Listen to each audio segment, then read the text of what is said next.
girl Nari, and I just want to apologize because I haven't made a lock video in quite some time now. My bad. So on that note, today's video is going to be some of the lock mistakes that I have made on my lock journey.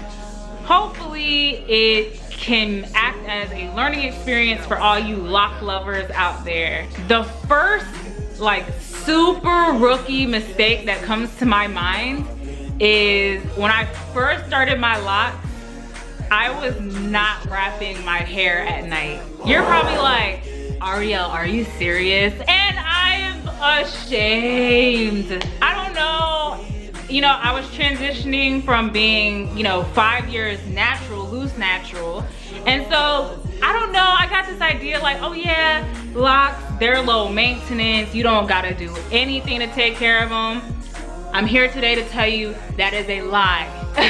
When I tell you that the next day, I would find all sorts of B2Bs in my hair, like, it was out of control. Honestly, like, it was just B2Bs all up and through my locks. And as time goes on and the locks start to form, it's really, really hard to get like lint and stuff out of your locks. So do yourself a favor and just wrap your hair up at night. Second rookie mistake, which I feel like everybody makes this mistake early on, retwisting too often. When I first started my locks, I was just super pressed for them to lock up.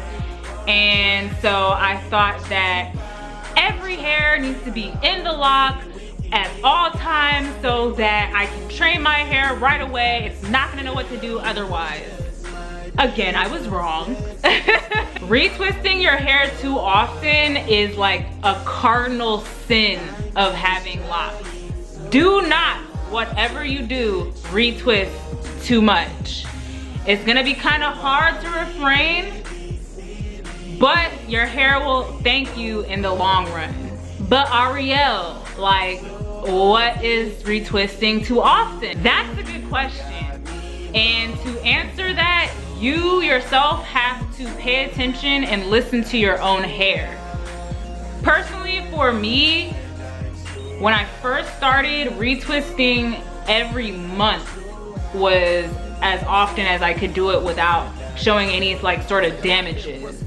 But as time went on, I realized I needed to stretch it out more than that because the locks were getting thin. I want to have thicker locks. So I noticed when I was doing it more than every 4 weeks, it was thinning them out. So from there, I knew I need to space out my retwists. Okay, third mistake would have to be choosing the wrong products for my locks. Now this mistake feels kind of unavoidable to me because it's more of a trial and error type thing. At the beginning of my lock journey, I was using Jamaican mango and lime locking gel like everybody else does. But eventually I was noticing buildup in my locks and it was making my locks kind of stiff, which I was not here for at all. So at about the year mark for me, I switched over to using aloe vera gel. And at first the aloe vera gel was working well for me too, but eventually again, I noticed buildup, which I'm like, I do not want buildup, nobody does.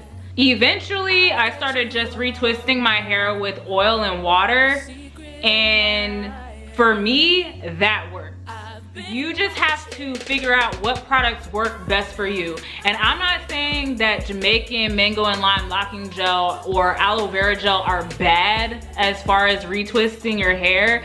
I'm just saying for me, it was not ideal for me. That's all I'm saying. Take home message again for this mistake is you gotta listen to your hair.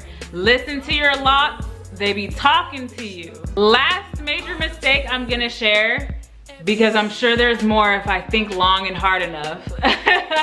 My last mistake is me not drying and rinsing my hair thoroughly enough. I feel like nobody prepares you for how dense locks can get. So you know, you wash your hair, you dry your hair like normal, like nothing's changed from when you had loose hair. And that's cute and all for like the first month, maybe 2 months if you're lucky.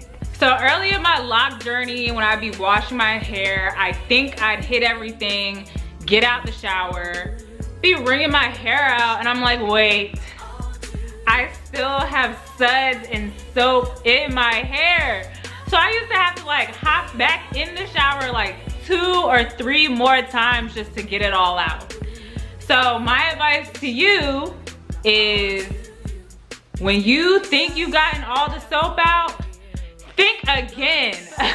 Like at that point, I feel like you need to rinse your hair for at least another 5 to 10 minutes. And that way you can be sure that you have all of the soap out. The same principle applies to drying your hair. Again, because locks are like thick and dense, it takes longer for the hair to dry. So before I had locks, I used to just air dry my hair. And it was no big deal. Like, it would dry pretty quickly. So I tried to carry that ideology over with my locks. And again, it was fine and dandy for like the first 2 months. And then it took longer and longer and longer for my hair to dry, until eventually I was realizing, oh snap, my hair is not drying all the way. Now, I still do air dry my hair, but now I know if I'm gonna let my hair air dry, to wash my hair first thing early in the morning so it has all day to dry. And even better, bonus points, go outside into the sun so the sunlight can help your hair dry. But if air drying isn't an option, go ahead and hit that blow dryer. Not drying it thoroughly and then wrapping it up and going about your life can and will cause mildew and mold in your locks. And we don't want that, you know, we want to keep it cute.